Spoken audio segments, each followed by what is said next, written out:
நான் 7 எஸ் சொல்ல போறேன். விரல் விட்டு என்றவங்க எண்ணிக்கலாம். முதல்ல நீங்க முக்கா பங்கா குறைக்க வேண்டிய ஒரு எஸ் இருக்கு சார். அந்த முக்கா பங்கா குறைக்க வேண்டிய முதல் எஸ்க்கு பேரு சுகர். சர்க்கரையே போடாம குடிக்கமாங்க, வேண்டாம். முக்கா சர்க்கரை போட்டு காஃபி இன்னில இருந்து குடிச்சு பாருங்க. முதல் 2 நாள் ஒரு மாதிரி இருக்கும், ஆனா உடம்பு 3ஆம் நாள்ல இருந்து அதுக்கு அடாப்ட் ஆயிடும். ரெண்டாவது எஸ், அரை பங்கா குறைக்க வேண்டிய ஒரு எஸ் இருக்குங்க, அதுக்கு பேர் சால்ட்.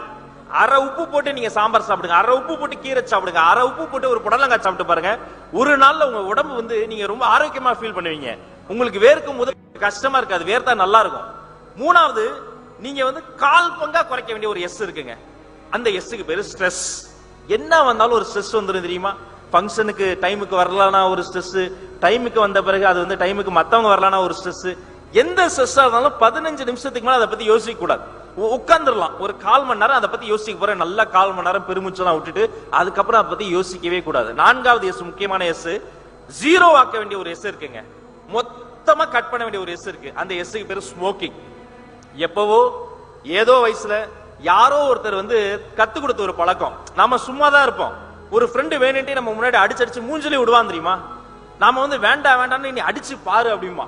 அப்படி எடுத்து வாயில வச்சு நாமள அப்படி ஒரு இழுப்பு இழுத்தணும், இருமல் வரும். வேணாண்டா அவன் சொல்லுவான், இருமல் வந்துருச்சா அப்ப சேர்ந்துருச்சுன்னு அர்த்தம், ஒட்டிக்கும் அப்படிமா. அது வந்து ஏதோ ஒரு பயங்கரமான ஒரு பாக்ஸிங் கத்து தர மாதிரி கத்துருவாங்க. ஆனால் யாரோ ஒருவனால் ஆரம்பித்த அந்த ஸ்மோக்கிங்கை உங்கள் வீட்டில் இருக்கக்கூடிய மகனுக்காக, மகளுக்காக, பேர பிள்ளைகளுக்காக இன்னைக்கே தலையை சுத்தி தயவு செய்து தூக்கி வீசுங்க. ஒவ்வொரு சிகரெட்டும் உங்களுக்கு நீங்களே வைத்துக் கொள்ளக்கூடிய கொள்ளி. 5வதா ஒரு எஸ் இருக்குங்க, அது மட்டும் தான் நீங்க நிறைய இன்க்ரீஸ் பண்ணும். அந்த எஸ்க்கு பேரு ஸ்லீப். நிறைய பேர் சொல்லுவாங்க, தூங்க நேரம் இல்லாம நான் வேலை பார்ப்பேன் சார். நைட்டு நான் வந்து தூங்குறதுக்கு 2 மணி ஆகும். 2 மணி வரைக்கும் என்ன பண்ணிட்டு இருப்போம்? தாஜ்மஹாலா கட்டிக்கிட்டு இருப்போம். 2 மணி வரைக்கும் எதையாவது யோசிச்சுக்கிட்டு டிவியை போட்டுக்கிட்டு இருப்போம். அதுல வரிசையா டாக்டரா வந்து ஒவ்வொருத்தரும் உலகத்திலேயே சிறந்த மாத்திரை வித்துக்கிட்டு இருப்பேன் தெரியுமா? ஆனா அந்த ஸ்லீப் உங்களுக்கு எப்பெல்லாம் டைம் கிடைக்குதோ சிரிச்சு சந்தோஷமா நீங்க பேசிட்டு நீங்க உடனே தூங்கிடணும். ஒரு செல்போனுக்கு ரீசார்ஜ் பண்றது எவ்வளவு முக்கியமோ அதே மாதிரிதான் உடலும். இப்ப செல்போன் எவ்வளவு, நீங்க 1 லட்சம் ரூபாய் போட்டு செல்போன் வாங்கினாலும் ஒரு விஷயம் தெரிஞ்சுக்கங்க, 1.5 வருஷம் தான் அது வரும். இன்னும் சரியா சொல்லணும்னா 500 முறை நீங்க அதை 100% சார்ஜ் ஏற்ற முடியும்.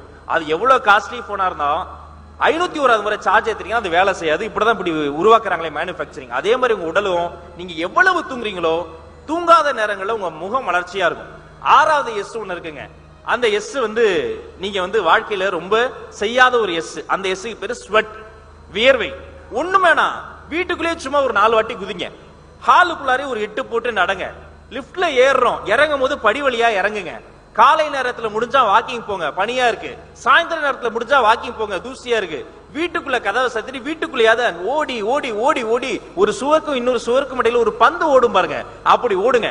ஒரு வெள்ளைக்கார மனப்பான்மை என்ன தெரியுமா? வேர்த்தா நமக்கு பிடிக்காது. வேர்த்தா அதுக்கு நிறைய வச்சிருப்போம், கர்ச்சீஃப் வச்சிருப்போம், ஏசி போட்டுக்குவோம், ஒரு ஃபேன் வச்சுக்குவோம். இப்பெல்லாம் கையோட ஃபேன் வந்துருச்சு தெரியுமா? இவ்வளவும் இதுக்கு அந்த வேர்வை வந்து வந்துடக்கூடாது. ஆனா உண்மையிலேயே வேர்வை வழியா தான் டாக்ஸின்ஸ் வெளியேறுது. எத்தனை எஸ் சொல்லியிருக்கோம்? 5 எஸ் சொல்லியிருக்கோம். 6வது எஸ் ஸ்வெட். முக்கியமான ஒரு எஸ் இருக்கு. இந்த எஸ் வந்து நீங்க வந்து அடிக்கடி செய்யறது. அந்த எஸ் என்ன? இன்னும் ஒரு எஸ் இருக்கு, யாராவது சொல்லுங்க.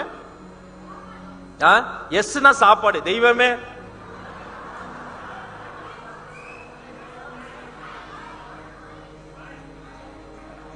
ஸ்மைல்னு சொன்ன அத்தனை பேருக்கும் ஒரு பெரிய கைத்தட்டல். சபாஷ்.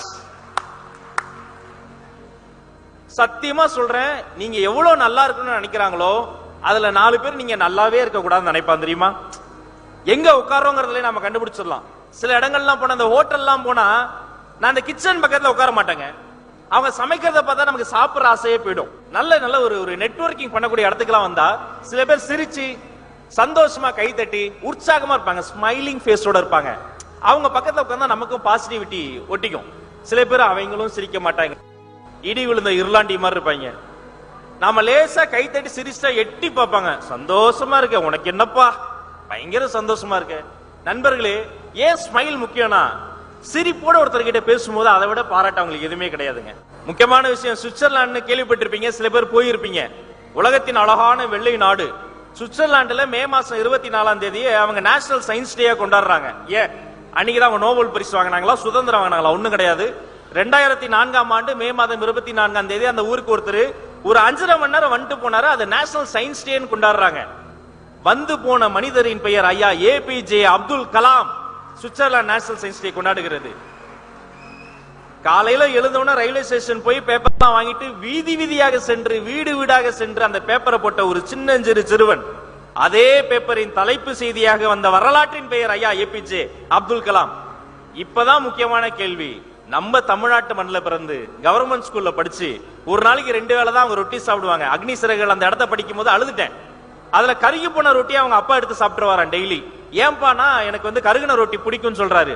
அவர் தூங்கும் போது கலாம் கேட்கிறாராம், வாப்பா உண்மையிலேயே உங்களுக்கு கருகின ரொட்டி பிடிக்கும்? அதுக்கு அவங்க அப்பா சொல்றாராம், மகனே இந்த கருகின ரொட்டி உங்க அம்மா வேணும்னே சுடல, நம்மள மாதிரி அவங்களும் வெளியில வேலையெல்லாம் பார்த்துட்டு போய் பல வீடு போய் வேலை பார்த்து வீட்டுக்கு கஷ்டப்பட்டு சமைக்கிறாங்க.